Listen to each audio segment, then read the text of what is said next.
Sebentar ya Fahri. Ya, Jidan, tadi ibu dapat berita, kabarnya Jidan berkelahi dengan Fahri. tidak Bu. Yang benar. Maaf Bu. Tadi aku tidak memukul Fahri. Oh, terima kasih ya sebelumnya Jidan sudah jujur. Boleh ibu tahu apa alasannya? Karena pada saat aku mengerjakan tugas, Fahri tiba-tiba mengejek nama orang tua aku Bu. Lalu? Aku memukulnya. Oh, ibu tahu diejek itu pasti sangat menjengkelkan. Tapi memukul itu akan menyakiti orang lain. Apakah Jidan tahu ada kesepakatan kelas yang Jidan langgar ketika Jidan memukul teman? Iya Bu. Kesepakatan kelas yang mana? Menghargai teman. Nah, betul itu Jidan sudah tahu.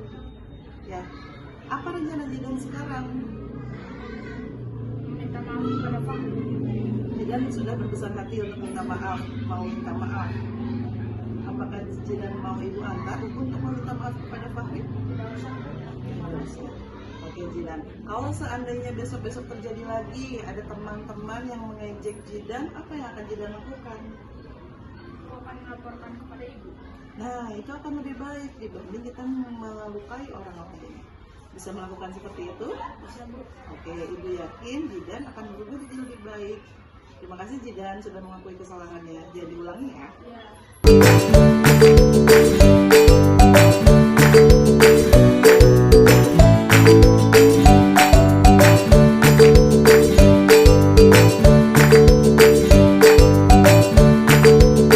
Winola, boleh ibu minta waktu Winola sebentar?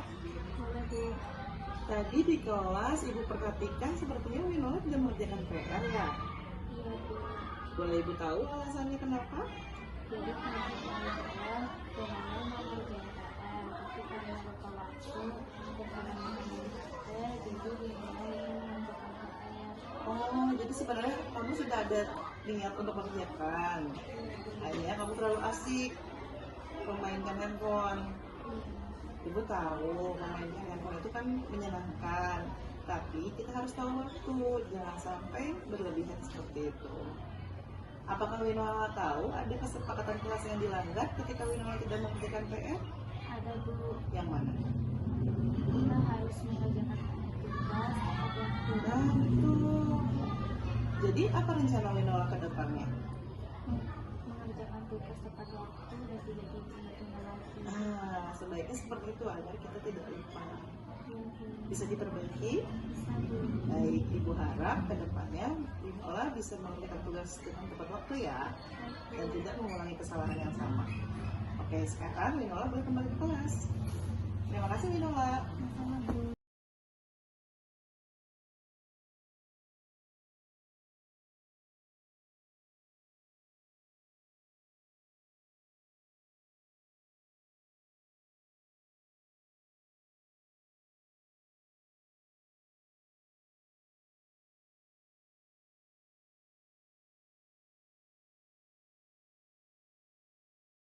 Assalamualaikum warahmatullahi wabarakatuh.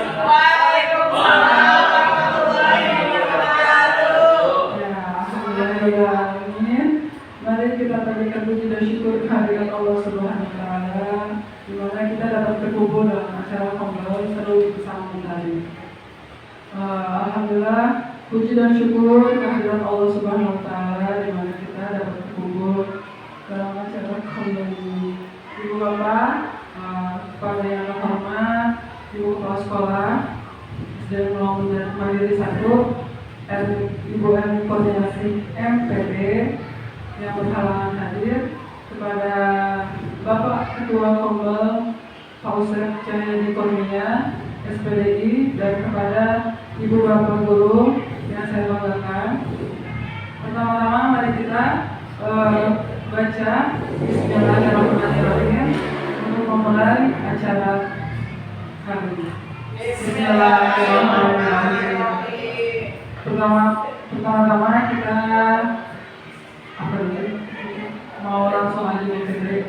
Ya, langsung aja materi oleh Bu Fitri, yaitu budaya positif Fitri Rizky Hari CGP Angkatan 11 Kota Cimahi.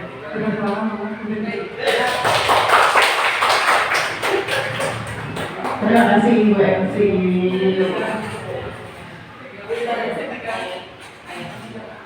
Baik, bismillahirrahmanirrahim. Assalamualaikum warahmatullahi wabarakatuh. Waalaikumsalam warahmatullahi wabarakatuh. Apa kabarnya hari ini? Luar biasa. Yes.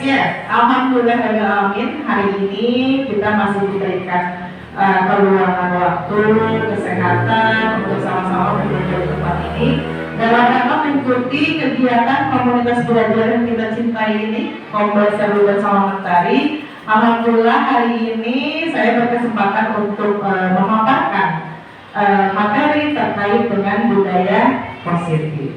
Bapak Ibu, sebelumnya saya ingin bertanya dulu, sehat semuanya? Alhamdulillah.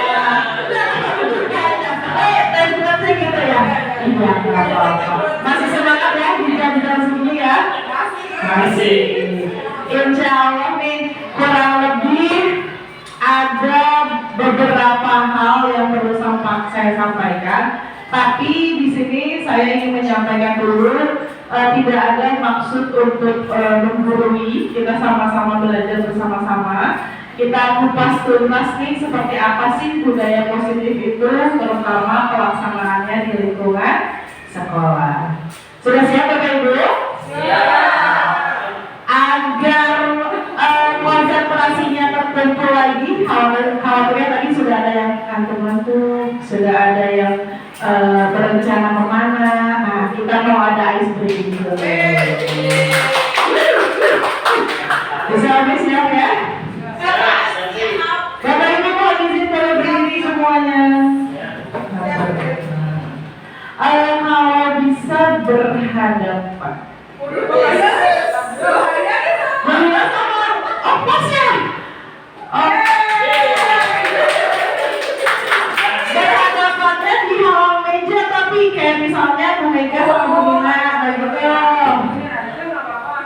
karena akan menyimpan sesuatu di tengah di antara teman-teman.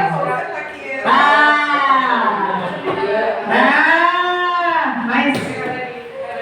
Oke, nggak apa-apa, sok bisa. Nah, silahkan simpan aqua gelas dengan posisi terwujud di tengah-tengah Bapak Ibu sekalian. So, salah jawab ya. Disepakati aqua yang mana yang akan dijadikan media itu.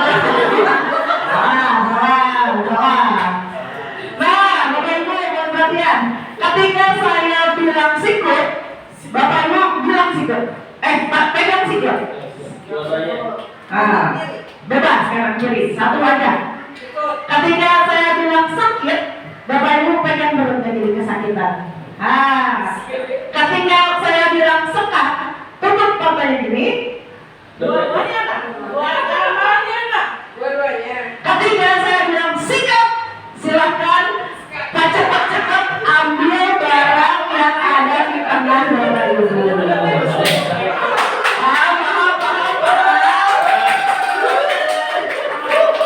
Ya,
mulai saja untuk mengefektifkan waktu. Materi kali ini adalah tentang budaya positif. Ini adalah materi yang kemarin kalau ketika PI saya bilang selama saya CGP itu merasa tertampar setertampar-tertamparnya itu di materi ini. Karena memang dari serangkaian materi modul 1.4 ini modulnya paling banyak, tugasnya juga paling unik karena harapannya kita CGP memang benar-benar memahami dan bisa mendiseminasikan ke teman-teman di sekolah. Ada beberapa sub materinya. Yang pertama ada disiplin positif dan nilai kebajikan universal. Yang kedua ada teori motivasi, hukuman, penghargaan dan restitusi. Yang ketiga ada tentang keyakinan kelas. Yang keempat ada tentang kebutuhan dasar manusia. Yang kelima ada 5 posisi kontrol. Yang keenam ada tentang segitiga restitusi. Sudah siap Bapak Ibu? Siap? Baik. Agak lebih semangat, cik ya. Kita tepuk P5 dulu. Masih ingat tepuk P5? Panggil duduk aja lah, gak apa-apa. Panggil siap. Tepuk P5. Proyek penguatan profil pelajar Pancasila. Pelajar Pancasila beriman dan bertakwa kepada Tuhan Yang Esa dan berakhlak mulia, berkebinekaan global, gotong royong mandiri, kreatif dan bernalar kritis. Alhamdulillah, luar biasa ya. Nah, kita akan tahu sejarahnya dari mana sih semua elemen pelajaran Pancasila itu di materi ini juga. Kita mulai ya. Yang pertama kita akan berbicara tentang kata disiplin. Ini adalah kata yang tidak asing di telinga kita, betul? Betul. Boleh saya bertanya? Boleh. Menurut Bapak Denny saya ketika Pak Denny mendengar kata disiplin, apa yang terbayang di benak Pak Denny? Disiplin. Tadi yang dulu ya, oke. Ya. Yang di benak Pak Denny bisa jadi menempatkan segala sesuatu pada posisi dan waktunya. Masya Allah, langsung.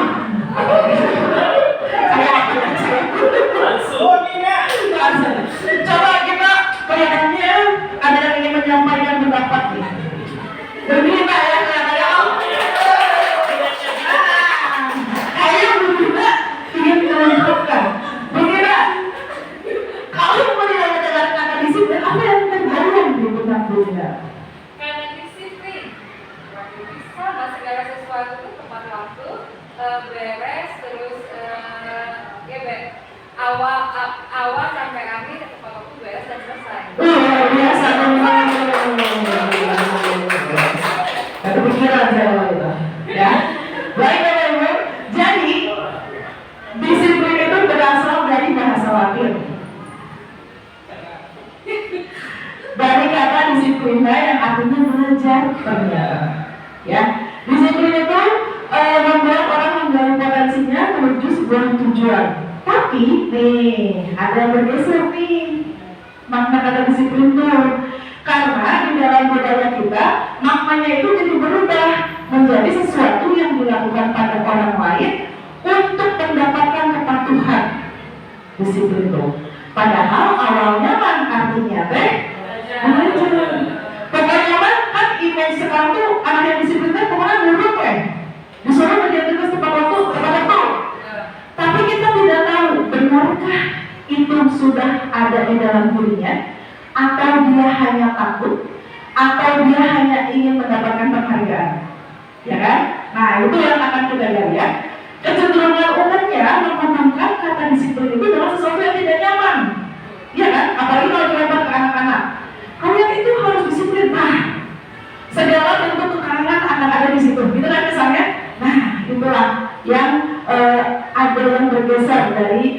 image disiplin di budaya kita. Jadi bukan lagi dengan apa yang kita hargai atau pencapaian suatu tujuan yang mulia, seperti itu ya. Selanjutnya ada tentang nilai kebajikan universal. Nilai kebajikan itu adalah sifat-sifat positif manusia yang merupakan tujuan mulia yang ingin dicapai setiap individu.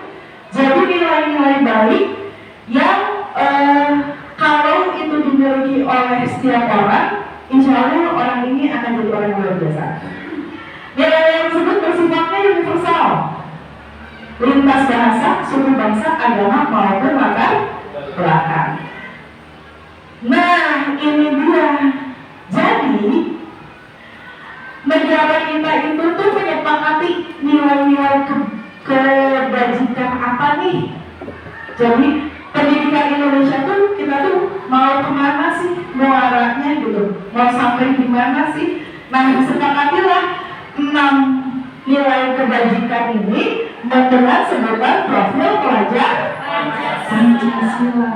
Nilai-nilainya yang pertama, beriman, bertakwa kepada Tuhan Yang Maha Esa dan berakhlak mulia. Yang kedua, mandiri. Yang ketiga, bernalar kritis. Yang keempat, berkebinekaan global. Yang kelima, bergotong royong. Yang keenam, luar biasa nilai-nilainya. Luar biasa. Luar biasa proses kita pembelajaran kepada anaknya. Saya ingin bertanya lagi. Masuk ya, kalau mami ayah kesempatan seperti ini, aku mah itu yang malas ke Ibu Ida. Hampir. Menurut Ibu Ida, dari ke-6 nilai kebajikan yang ada, nilai mana yang paling butuh perjuangan untuk kita menerapkan kepada anak?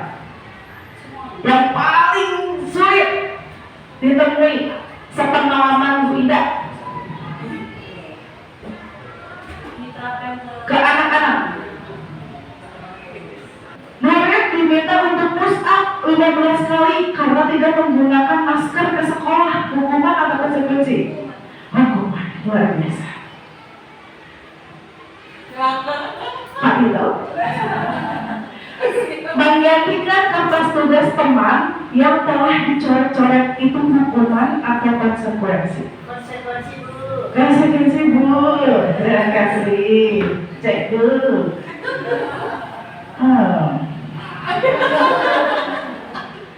Pandemi. Membersihkan tumpahan air di meja tulis karena tersenggol pada saat belajar. Itu hukuman atau konsekuensi? Konsekuensi. Musel, ini nggak tahan dia pengen jawab. Soalnya lagi gini. Saya Musel meminta murid tidak mengenakan sepatu seharian nyeker di sekolah karena tidak mengenakan sepatu hitam. Hukuman atau konsekuensi? Tah. Ada anak datang pakai sepatu abu. Inisial ada inisial langsung kata Bu Sabtu, kamu melanggar. Lepas sepatunya, gak usah pakai sepatu seharian ini. Hukuman atau konsekuensi? Jangan bilang. Jangan mau kasih tahu.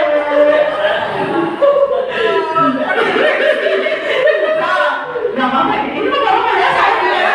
Namanya kan belajar bareng-bareng. Konsekuensi? Siap. Biar tinggal sama. Justru kan dia lebih menarik ya. Jadi kayak hahaha kakak. Sama kalau anak-anak lagi buntu tuh di sini LJK US pola jadi tuh pola. Tenang kamu. Survei membuktikan. Kita lihat ya. Jeng.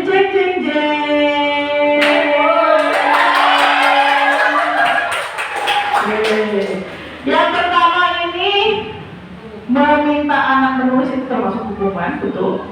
Lari mengelilingi lapangan basket hukuman.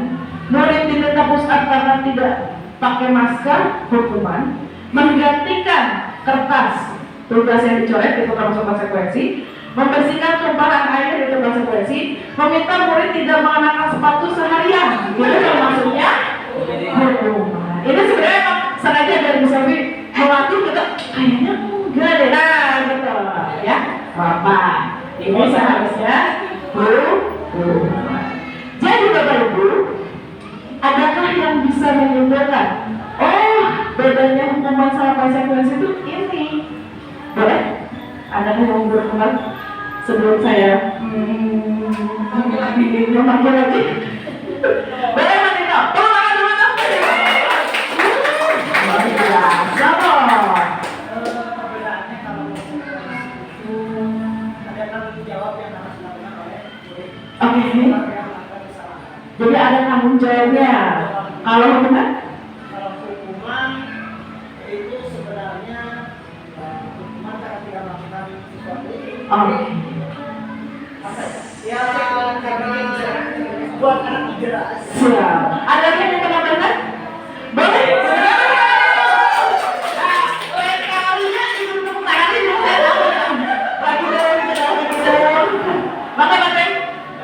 Kalau saya mah kalau hukuman itu berkaitan segala sesuatu dengan diri sendiri Dengan diri sendiri. Hukuman? yang dirugikan diri sendiri. Oke.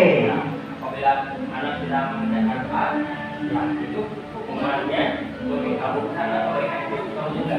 Oke. Terus? Kalau konsekuensi ada satu pautnya dengan orang lain. Oh, terus? Mungkin kalau lihat di sini ya. Iya, ya, contohnya. Contohnya Yang ini menggantikan karena terlibat si orang lainnya. ada pihak lain yang dirugikan. Luar biasa. Ibu-ibu satu orang mungkin.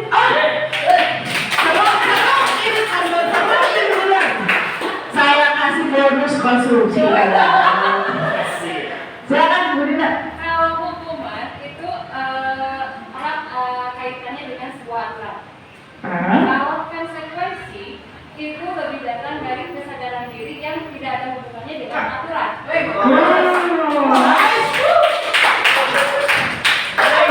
Ini mah terbalik, saya yang harus duduk di situ. Ini benar. Yang biasa ini banyak banget Pak insight-nya. Dari kata kalimat itu yang ditelah kalimat itu. Berpikir kritis.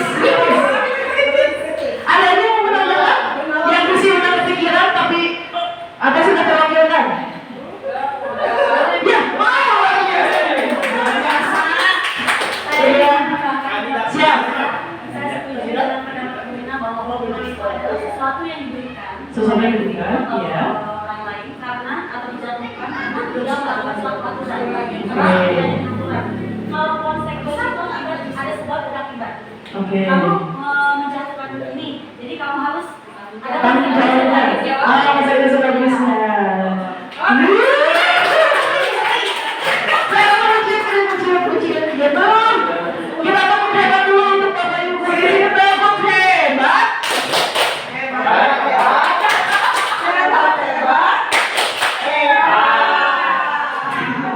Mau tepuk salut, badannya gitu. Badannya gitu. Cik, dites tepuk salut. Tepuk salut.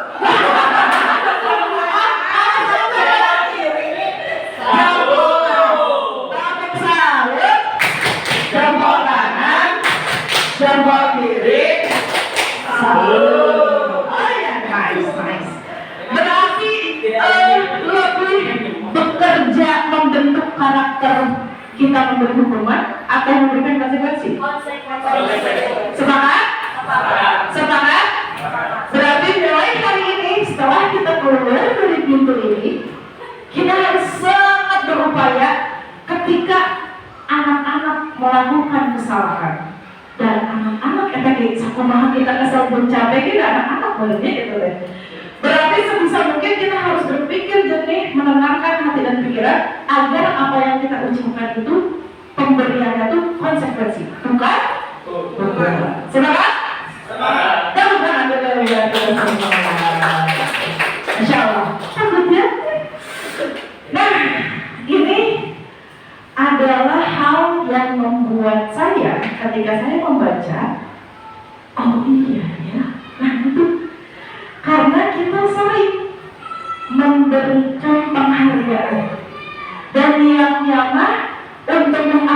mengapresiasi kan, tapi ternyata di balik itu tuh banyak sesuatu yang terjadi terkait dengan pemberian penghargaan.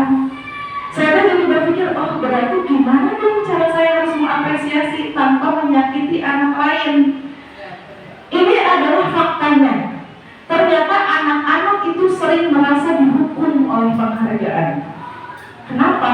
Yang pertama, dengan menggunakan iming-iming penghargaan itu punya pengaruh jangka pendek dan jangka panjang. Jangka panjangnya ketergantungan. Mereka kalau misalkan lu yang menang dikasih apa, nah itu ciri-ciri bahwa mereka ketergantungan. Mereka akan berusaha ketika ada reward yang mereka inginkan. Wah, ternyata seberdampak itu, ya kan? Yang kedua, penghargaan itu menghukum anak lain yang tidak mendapat penghargaan, mengecilkan lagi. Bahkan sampai di kelas saya terjadi Bapak Ibu, ketika kita please gitu kan, apa tuh matematika, udah lalu pasti yang menangnya si A, udah lalu pasti yang gitu terjadi. Jadi apalagi kalau si yang menang kuis itu kita kasih penghargaan, semakin dia merasa kalau ibu guru melakukan kegiatan ini udah baik, saya mah nggak usah ngapa-ngapain, nggak PL gitu lah kasarnya gitu.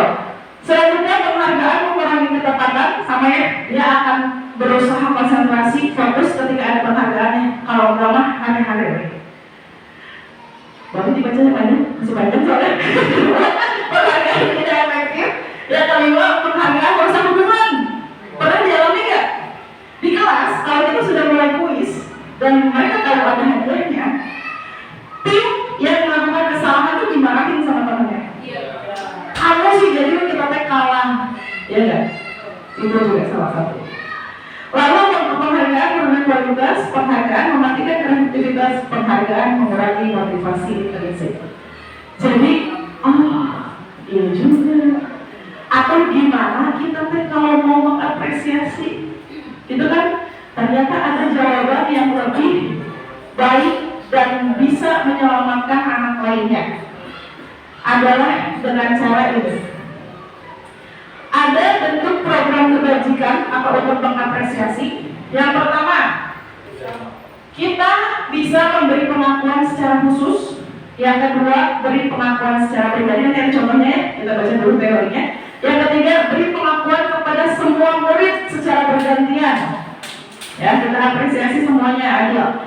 Beri pengakuan secara konsisten. Jangan sampai si anak itu merasa ibu guru itu punya anak emas di kelasnya.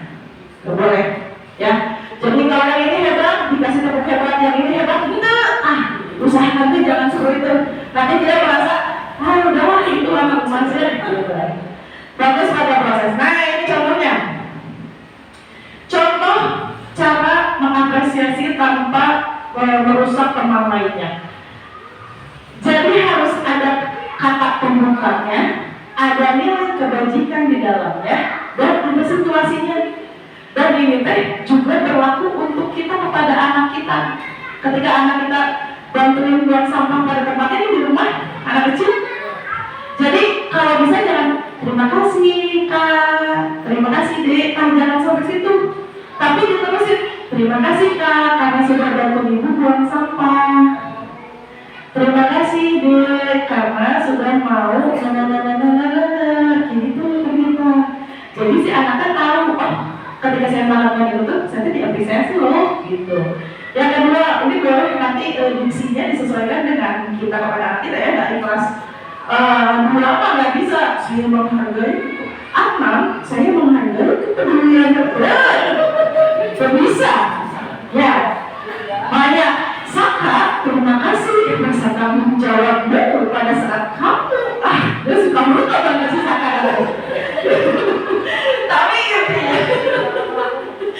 Tapi intinya harus sebaiknya ada item-item ini untuk mengapresiasi mereka dengan cara yang baik. Next, restitusi. Nah, ini adalah kata yang asing, tapi ternyata setelah dibaca, luar biasa sekali. Ini, Bapak Ibu kalau mau sambil makan minum, gak apa ya? Santai aja kita mah, kalau paksa.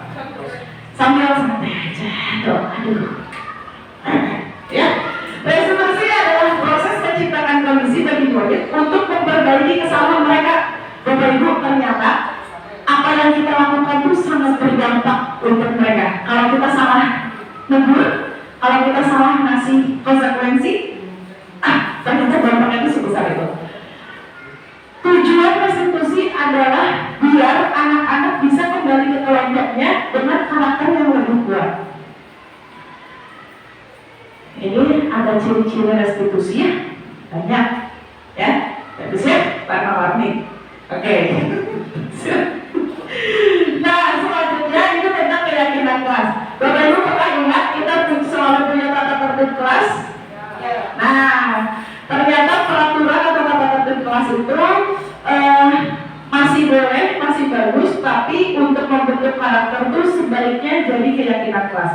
Apa bedanya? Kalau tata tertib itu biasanya dibuat oleh guru, ya. Kalau keyakinan kelas ini melibatkan anak.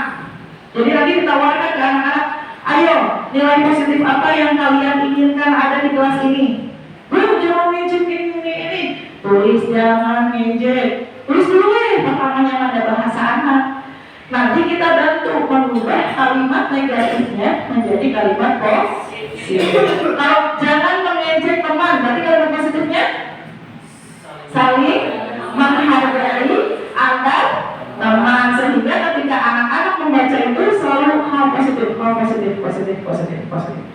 Gitu ya. Kita next. Nah, ini yang seru.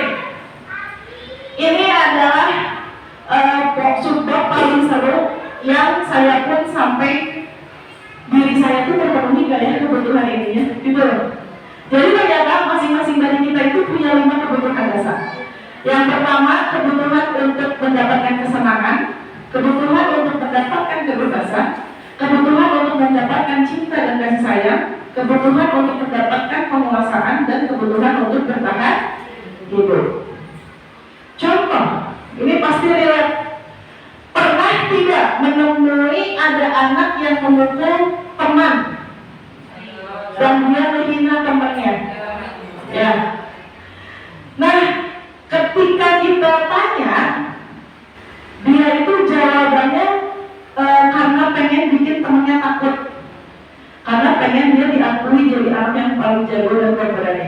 Berarti ada kebutuhan kekuasaan yang belum terpenuhi di dirinya.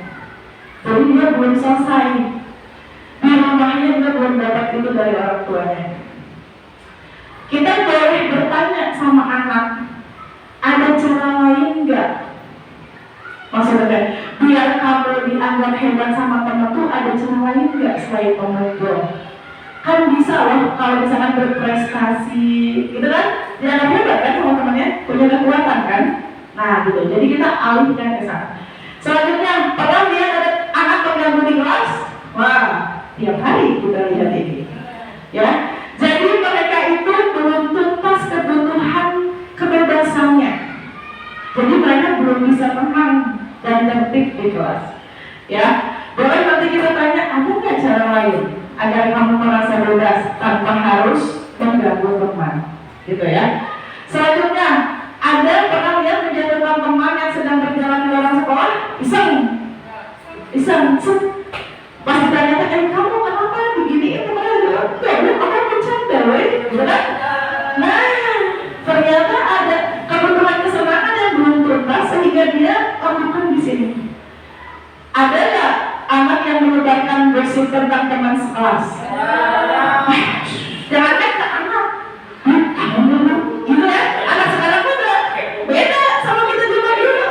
Anak sekarang kan yang paling kita termarik saja. Jangan bilang, nah itu bilang ya. Gimana sih? Nah ternyata mereka itu belum tuntas kebutuhan untuk mendapatkan cinta dan kasih sayang.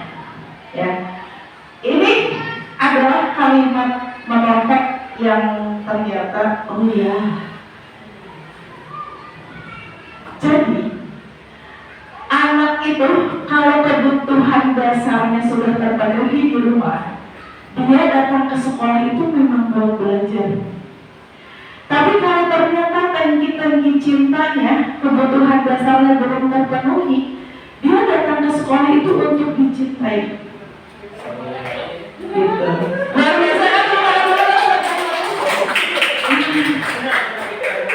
Saya waktu baca ini sampai, oh ya,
profesi yang bekerjanya pakai hati.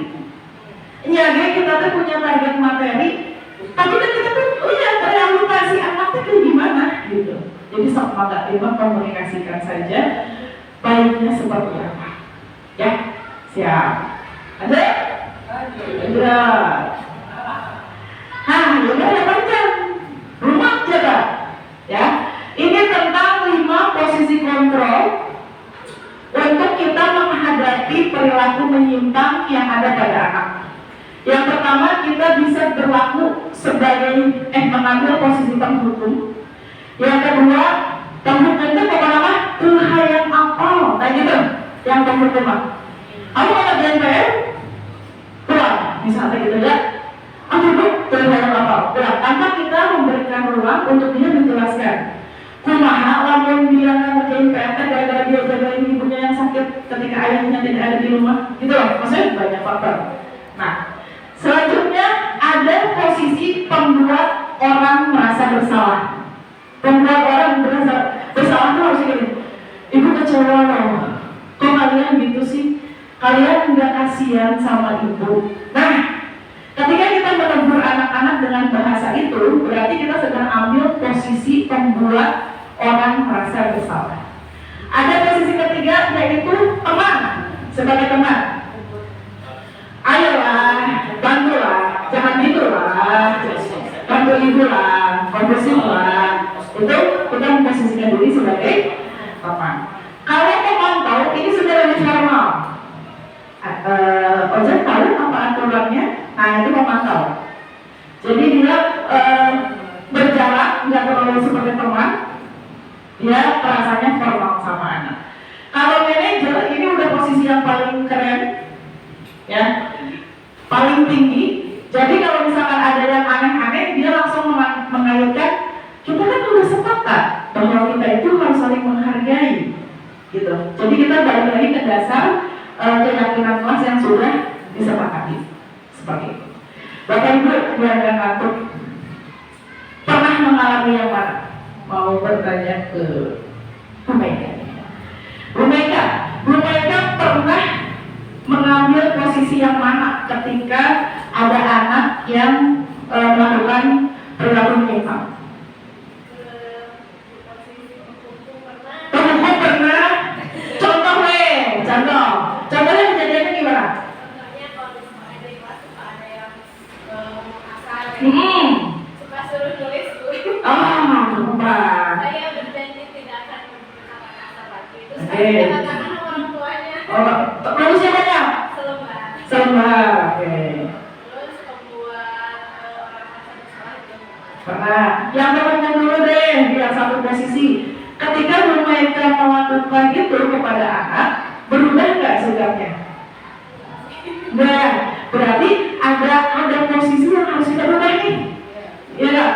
Untuk meskipun ini mah berhati bela untuk manajernya. Kadang kita tuh sampai emang bisa gitu. Maksudnya anaknya yang sepanjang ya terlalu. Tapi kita harus upayakan karena kita tahu dampaknya. Coba deh Pak Hemi deh, Paten. Selain penghukum, Paten pernah mengambil posisi yang mana nggak di kelas? Pernah yang membuat pengurusan. Kejadiannya apa? Kemarin masih baru ya. Hangat, nice. Up to date ya. Up to date. Jadi kemarin itu di kelas 4 di kelas saya pegang itu merusak fasilitas kelas 4B. Oke, biasanya sama tetangga ada. Ya, coba ini keranjangnya sudah rusak. Bagaimana perasaan teman-teman kalian? Bagaimana perasaan teman-teman 4B kalau tahu keranjangnya rusak? Iya betul. Kenapa misalnya? Terus anak-anaknya bilang? Kenapa ada 4B itu suka menindas kita? Balas-balasan.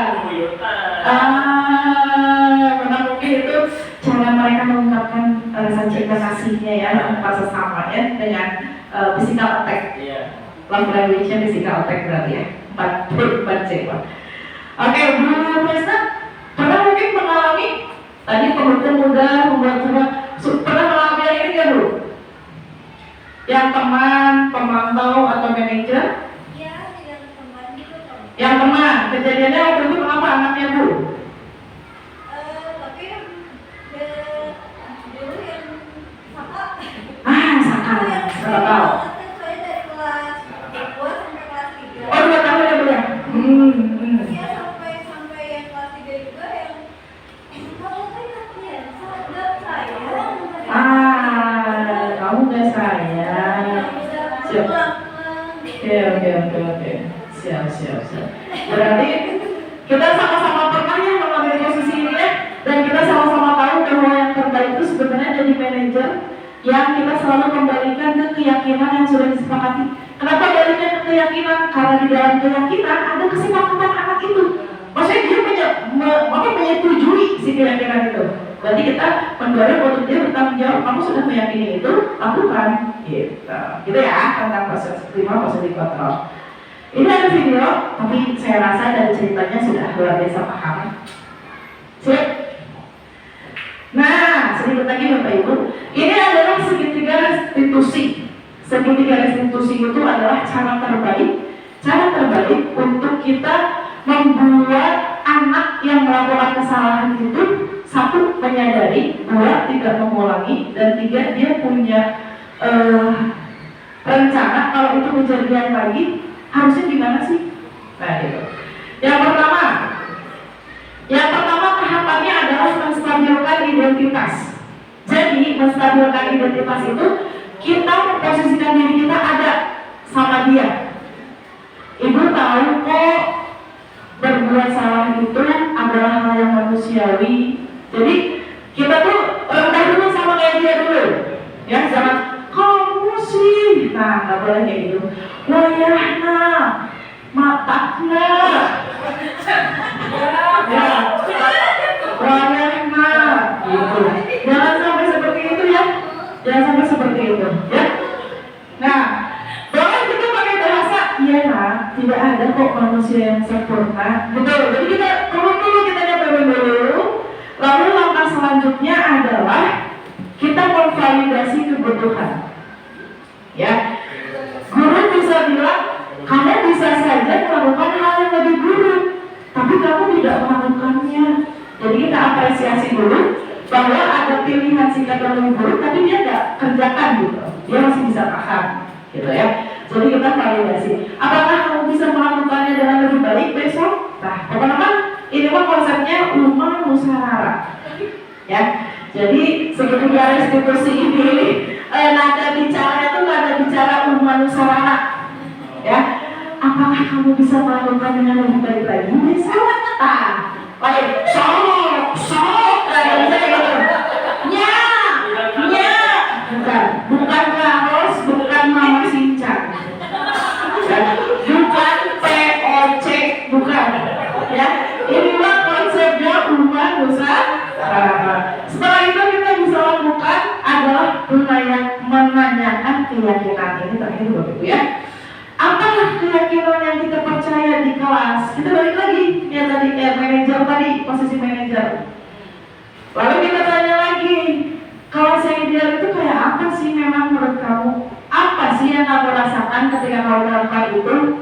Kamu memang merasa jadi orang yang seperti apa? Nah gitu, kita balik lagi. Jadi maksudnya apa segitiga restitusi itu? Maksudnya ketika dia berubah itu benar-benar dari dalam dirinya. Karena kalau dia berubah di depan kita saja, perubahannya itu sementara.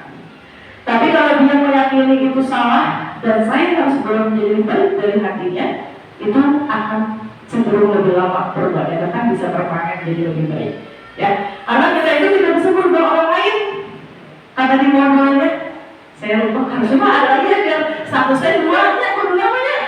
Biar, ya, kita itu tidak bisa berubah orang lain. Ada bahasa lain nanti lah, ya. Pokoknya kita itu hanya bisa memberikan informasi. Ya, kalau misalkan diibaratkan, setiap orang itu punya pintu gerbang perubahan. Setiap orang itu punya pintu gerbang perubahan. Dan kuncinya hanya dipegang oleh dirinya sendiri. Kita sebagai guru itu hanya bisa menjelaskan, nah, kalau kamu juga kuncinya, kamu masih gini loh. Nah, kalau kamu berbuat baik, nanti orang lain akan seperti ini loh. Ketika hatinya tergerak, baru dia bisa lulus. Kita nggak bisa orang kunci. Saya buka deh. Nggak bisa. Gitu Bapak Ibu. Alhamdulillah. Itulah akhir dari diseminasi mungkin ya. Ini mah dan saya juga masih dalam proses mencoba. Ya, hanya mungkin di akhir ini saya ingin bertanya, ini mah jujur ya, tidak hanya untuk syuting. Saya ingin bertanya satu insight yang Bapak Ibu dapatkan ketika Bapak Ibu menyimak dari awal sampai akhir. Boleh Bu Dina? Satu-satu ya, ini mah semua. Maksudnya setidak-tidaknya kita refleksi, oh kegiatan ini ternyata bermanfaat gitu. Boleh Bu Dina? Satu jangan dulu, kasih yang lain. Ya, silakan. Saya alhamdulillah materi ini bermanfaat. Bagi saya kan ada anak yang pertama Yang masih kecil, balita ya?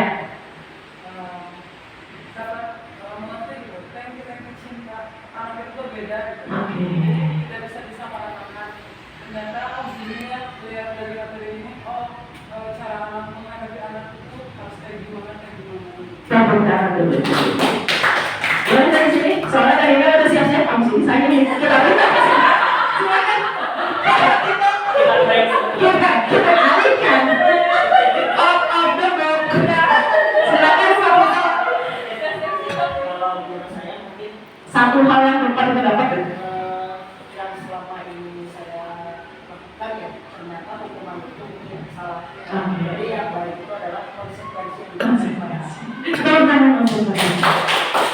Kan Dina pasti pikir kan, aduh itu saya dulu, betul kan? Betul saya. Hanya saya bijak kan? Tidak. Betul saya. Jadi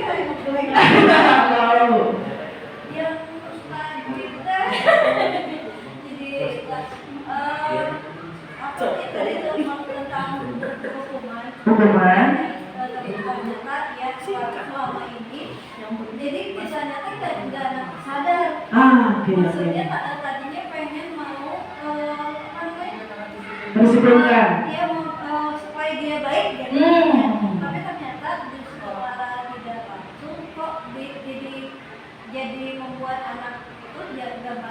Luar biasa. Tepuk tangan buat kita. Alhamdulillah. Kita kabulkan juga ada bunyi nanti. Aku udah mau maaf ya. Silakan Bu Dina. Tapi ya, saya ada semua kalau diambil itu kalau saya pakai kesimpulan itu adalah tentang keyakinan. Jadi untuk pertama membuat semua tujuan cita-cita kelas terciptanya kelas sesuai cita-cita guru dan siswa itu memang awal itu harus dimulai dari keyakinan. Tepuk tangan dulu. Selanjutnya Bu Mega. Seksa ya, Pak. Ayo aku selamatkan Bu Mega biar gak sisa. Saya ya berarti selama ini memang harus merubah posisi kontrol. Oke. Saya karena di kelas kan memang suka ya gitu. Ya kita sama-sama mengalami ya. Luar biasa. Ternyata itu nggak efektif gitu anak-anak. Emang di depan saya nggak ngomong kasar tapi suka Iya, betul. ada yang apa cerita Bu kemarin ini di tempat lagi ngomong kasar oh berarti Belum tempat lain bekerja. efektif gitu. Tepuk tangan untuk Bu Mega. Karena kan Allah aja bilang Allah mah sesuai prasangka hambanya ya. Tadi kan saya salah. Jangan Bu Selvi. Itu sebenarnya prasangganya. Terima kasih banyak Bu Fitri karena materi yang Bu Fitri berikan Mudah-mudahan tadi ambil jawaban. betul-betul ngena banget nih ya. Amin. Dari saya pribadi, mudah-mudahan ketemunya juga sama. Banyak sekali hal yang kita perbuat di kelas yang tidak seharusnya gitu kita lakukan. Terutama setelah mengenal segitiga restitusi tadi ya, bagaimana kita terhadap anak-anak harus mengontrol anak-anak sesuai dengan keyakinannya. Betul. Jadi itu jadi pelajaran yang paling penting. Tepuk tangan. Biasanya yang terakhir mah belum. Ya. Yang terakhir mah belum, bener kan? Belum. Silakan Pak Emi. Biarkan saya menyimpulkan. Siap. Bisa. Karena sudah ada 1, 2, 3, 4, 5, 6 jawaban. 6 jawaban. Baik. Insight yang saya dapatkan hari ini dari materi yang disampaikan Fikri sebetulnya banyak sekali insight yang mungkin baru dan seolah-olah kita diingatkan kembali. Tapi hal yang satu yang saya catat mungkin ya, bahwa anak itu memang harus dipenuhi dulu kebutuhannya yang 5 tadi. Jadi kita itu bisa membedakan mana anak yang siap belajar, mana anak yang harus dicintai dulu. Baru diberilah beberapa pelajaran. Gitu. Bapak Ibu, saya bahagia sekali hari ini. Meskipun mungkin awalnya saya hanya syuting aja, tapi ternyata enggak. Saya juga banyak belajar dari cerita Bapak Ibu dan pemikiran-pemikiran Bapak Ibu. Semoga mulai dari hari ini, mulai kita melangkahkan kaki keluar dari ruangan ini, kita bertekad untuk terus berubah menjadi guru yang lebih baik. Amin ya Rabbal Alamin. Untuk itu, saya tutup kegiatan hari ini. Semoga bermanfaat. Kita saling ingatkan, ya, kita saling sharing. Mudah-mudahan kita bertemu di lain kesempatan lagi. Saya yakin ketika Bapak Ibu berdiri di sini dan saya duduk di sana juga banyak sekali yang akan saya dapatkan dan saya sangat menunggu momen itu. Baik, terima kasih Bapak Ibu. Kita ucapkan hamdalah bersama-sama.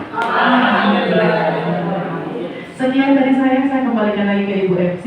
Wabillahi taufiq wal hidayah. Wassalamualaikum warahmatullahi wabarakatuh. Waalaikumsalam.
Salam bahagia Ibu dan Bapak guru hebat. Dalam penerapan disiplin positif restitusi, salah satu program yang dikembangkan adalah 5 posisi kontrol. 5 posisi kontrol dalam restitusi adalah proses perjalanan seorang pendidik agar dapat mengenali dirinya. Pada video kali ini, kita akan membahas tentang 5 posisi kontrol yang dikembangkan oleh Diane Goossen dan contoh penerapannya.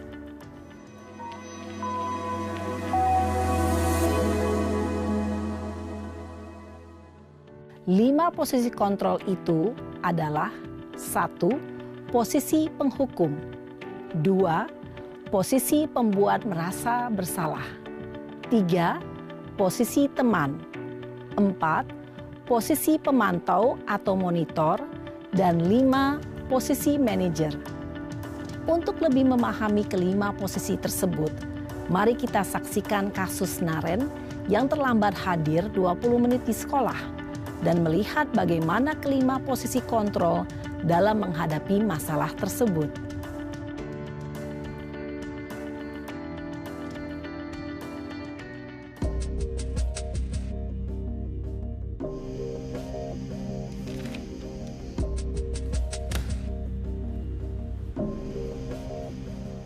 Naren!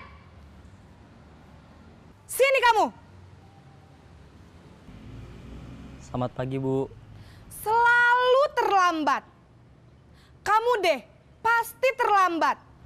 Maaf, Bu. Saya... Apa? Apa coba? Alasan kamu apa lagi? Kapan sih kamu tidak terlambat? Malas sekali ya kamu jadi anak. Saya... Dasar pemalas. Gak kapok-kapok sih kamu. Sudah berapa kali terlambat? Sana, kamu keliling lapangan basket 2 kali. Kenapa saya harus keliling lapangan basket, Bu? Kenapa? Kamu mau lawan ibu? Berani-beraninya jawab. Sudah terlambat, masih berani jawab pula. Sekarang, keliling lapangan basket 5 kali sekalian. Biar kapok. Cepat. Pergi sana ke lapangan basket. Posisi penghukum biasanya berbicara dengan nada tinggi, menghardik, menunjuk-nunjuk, menyakiti, dan menyindir. Hukuman bisa berupa fisik maupun psikis. Ibu dan bapak guru hebat. Dampak yang terjadi pada murid ketika guru berada pada posisi penghukum adalah murid cenderung akan memberontak, bahkan menyimpan dendam.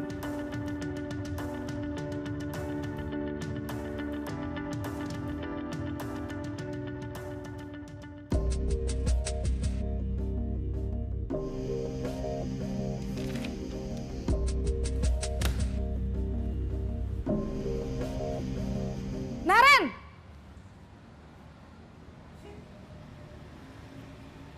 Selamat pagi, Bu. Naren. Kamu kenapa terlambat lagi, Nak? Ya Tuhan, Naren. Kamu senang ya bikin ibu susah ya?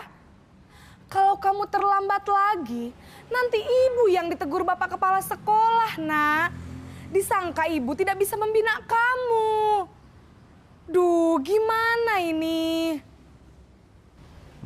Maaf, Bu. Duh, Gusti Naren. Kamu suka ya kalau ibu ditegur bapak kepala sekolah? Terus, sekarang ibu harus tulis apa ini di buku absen? Ini kamu sudah sering terlambat loh. Ibu harus apa coba? Maaf, Bu. Maaf sekali. Ya sudah, lain kali jangan bikin ibu susah lagi ya, Nak ya. Ibu tidak akan kuat lagi kalau kamu begini terus. Bisa jantungan kalau ibu ditegur bapak kepala sekolah. Sana cepat ke kelas. Maaf ya, Bu. Maaf sekali. Posisi pembuat rasa bersalah berbicara dengan nada tenang, cenderung lembut. Namun kata-kata yang diutarakan membuat murid merasa menjadi orang yang gagal. Memandang buruk dirinya sendiri, merasa tidak berharga, dan tidak sanggup membahagiakan orang lain. Ketika guru mengambil posisi pembuat rasa bersalah, murid akan menganggap dirinya yang bersalah dan ia akan menyimpan emosi negatif tersebut di dalam dirinya.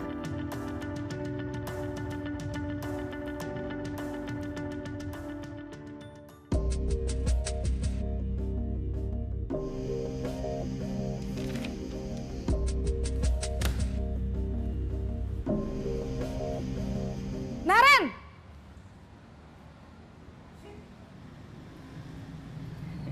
Selamat pagi, Bu. Wah, sudah jam berapa ini, Nak? Terlambat lagi ya, sayang? Iya, Bu. Habis ibu saya lupa bangunkan saya, Bu. Kamu malah menyalahkan ibu kamu. Kamu bukannya anak yang larinya paling kenceng. Kok terlambat sih? Iya, Bu. Saya memang terlambat bangun tadi. Jadi, biarpun saya lari kencang, tetap gak kekejar, Bu. Ya sudah sana, Nanti lain kali larinya lebih kenceng lagi ya, biar gak terlambat lagi. Bikin seneng ibu, demi ibu. Bisa kan? Bisa lah, Bu. Ya sudah, sana masuk kelas. Ibu beresin urusan absen kamu. Kamu ini ada-ada saja. Dalam posisi teman, guru berbicara dengan nada suara ramah, akrab, cenderung bersenda gurau untuk menjaga suasana tetap santai. Murid akan merasa senang, aman, dan akrab dengan guru. Identitas yang tercipta adalah identitas sukses atau berhasil. Namun, perlu diingat, karena ini masih dorongan eksternal, maka ada faktor ketergantungan dari murid kepada orang tertentu. Di sini, guru absennya, sehingga di lain waktu, murid bisa berperilaku baik, namun hanya kepada orang-orang tertentu saja.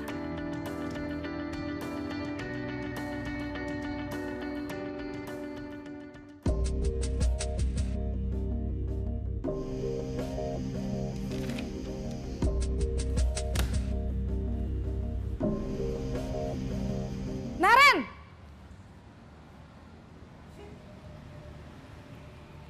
Selamat pagi, Bu.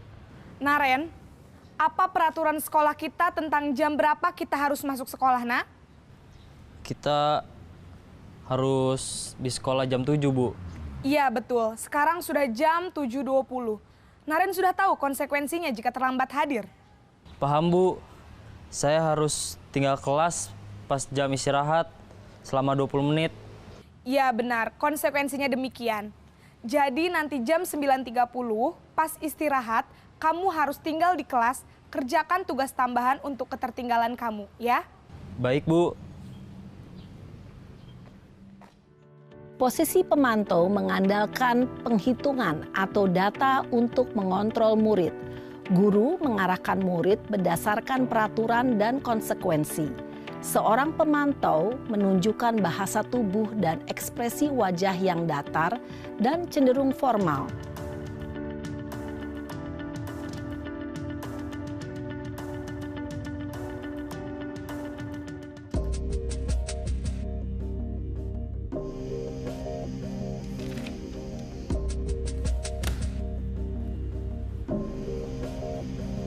Naren!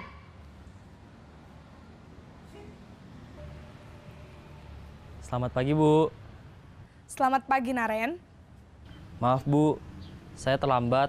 Iya, sekolah masuknya jam 7, sekarang sudah jam 7.20. Jadi sekarang bagaimana ini, Naren? Maaf, Bu. Saya lupa setel alarm saya semalam. Baiklah, menurut kamu, keyakinan sekolah yang mana yang perlu kamu tingkatkan? Menghargai diri sendiri dan orang lain mungkin ya, Bu. Setuju. Jadi, apakah Naren meyakini prinsip saling menghormati tersebut? Iya, Bu. Saya meyakininya. Apakah Naren bersedia memperbaiki masalah keterlambatan ini? Bersedia, Bu. Bagaimana kamu akan perbaiki masalah keterlambatan ini? Saya akan coba untuk tidak lupa menyetel alarm saya, Bu. Baik, kalau Naren lupa menyetel alarm di rumah, ada orang yang kira-kira bisa bantu mengingatkan tidak? Ada, Bu. Kakak saya, Kak Ema. Ada lagi selain Kak Ema? Selain Kak Ema, ada ibu saya. Baik, jadi yang mengingatkan Naren adalah Kak Ema dan ibu kamu ya? Kira-kira akan mulai setel alarm kapan nih, Naren? Setelah pulang sekolah, akan segera saya lakukan. Baik, jadi Naren akan setel alarm untuk bangun besok pagi dan akan diingatkan oleh kakak dan ibunda Naren ya. Ada lagi yang mungkin perlu dilakukan, Naren? Agar tidak terlambat bangun lagi. Tidak ada, Bu. Baik, Naren. Terima kasih untuk kerjasama kamu. Sekarang kamu perlu kembali ke kelas untuk belajar. Baik, Bu. Terima kasih. Posisi manajer adalah posisi kontrol yang disarankan untuk membimbing murid memiliki sikap disiplin yang positif, yaitu murid yang mandiri, bertanggung jawab, dan dapat memecahkan masalah. Tujuan dari posisi ini adalah agar murid dapat berefleksi atas tindakannya. Guru akan dengan tulus memberikan pertanyaan-pertanyaan bermakna, sehingga membuat murid dapat belajar dari kesalahannya dan mencari sebuah solusi untuk menyelesaikannya. Ibu dan Bapak guru hebat, setelah mengamati adegan kelima posisi kontrol tadi, kira-kira posisi mana yang paling ideal? Posisi mana yang dapat menunjang motivasi intrinsik murid? Ya, tentu posisi manajer. Posisi ini memang posisi ideal yang ingin dituju setiap pendidik. Pada posisi inilah, guru dapat menerapkan disiplin positif yang berpihak pada murid, yang memerdekakan murid. Perjalanan seorang pendidik tentunya tidak mudah untuk sampai pada posisi seorang manajer. Namun, tujuan kita pasti, yaitu menciptakan murid-murid yang mandiri, merdeka, dan bertanggung jawab.